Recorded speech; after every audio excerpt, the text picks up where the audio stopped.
Hello everyone, welcome back. I got some really good ones for you today on this Thursday, September 7th, 2023. Little bit of a random video, but I think you'll get something out of it. I just wanted to give you guys my thoughts on the pyramids construction, how the pyramids were built. The prevailing consensus is that we used ramps to push these stones up ramps and use a series of ramps and pulleys, or perhaps even man-powered vertical elevator shafts to move the stones into place to build the pyramids of Egypt. I'm not with it, guys, not even close. I think that is a very reductionist view of how the pyramids were built. So it's still kind of up in the air how it was done, and I'm going to give you guys my thoughts. It's not my theory, but it's the water shaft theory, the water shaft method. I'm going to kind of explain to you how it works, and I think once I explain all the advantages of this theory, you'll start to see this probably is how the pyramids were built. So we can start at a quarry really far away from the building site. We can cut stone that is just roughly cube shaped. It doesn't need to be perfect. Get it into a canal.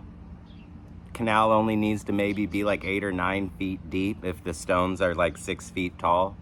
Wrap the stones in inflated sheep intestine, just enough of a flotation device, using some sort of dried out biological material filled with air or something like that.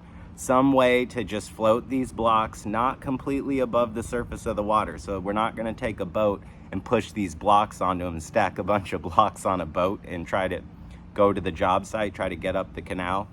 We're just going to float these things barely off the bottom of a shallow canal, wrapped in, like I said, inflated sheep intestine, something like that. We're going to tie ropes from these blocks that are floating, maybe 1 inch below the surface. So you can kind of see them, but they're not poking, hardly poking out of the water, if at all. Now we're going to tie rope from the blocks to a camel or a mule or an ox, and it's going to walk on a goat path, like a goat trail, next to the canal. And it's going to just pull the blocks that are barely floating off the bottom of the canal up to the job site. But it doesn't stop there. Once we get to the job site, we're going to build a canal, and then we're going to build a shaft that's probably, going up at the same angle as the pyramid. So a shaft that might be going up close to a 35, 45 degree angle, something pretty steep.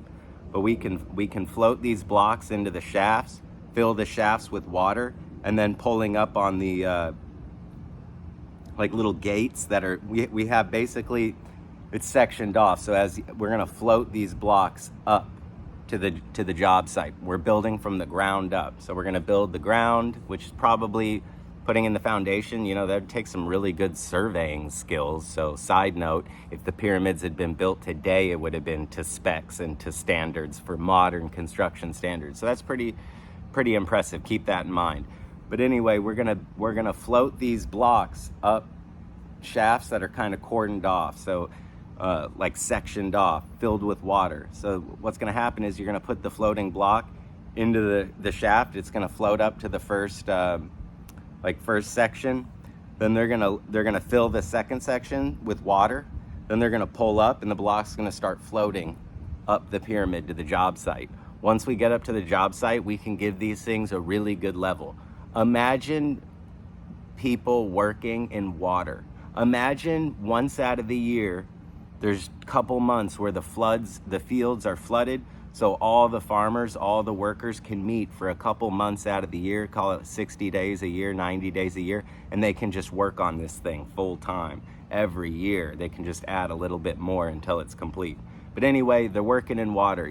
I don't imagine an environment where they're just building mud ramps and pushing the stones up like ramps, wooden ramps. Are you kidding me? Just deadlift pulled. I don't think that's what the job site for the pyramids looked like. I think it's much more of a waterworks type operation. So you're using the water as a natural level, and you can make these blocks as perfect as you would like, because water makes an outstanding natural level. And that kind of explains, the technology that they're using. It's not like they were using a diamond tipped saw necessarily to get that kind of, like a laser, to get that kind of precision on those cubes.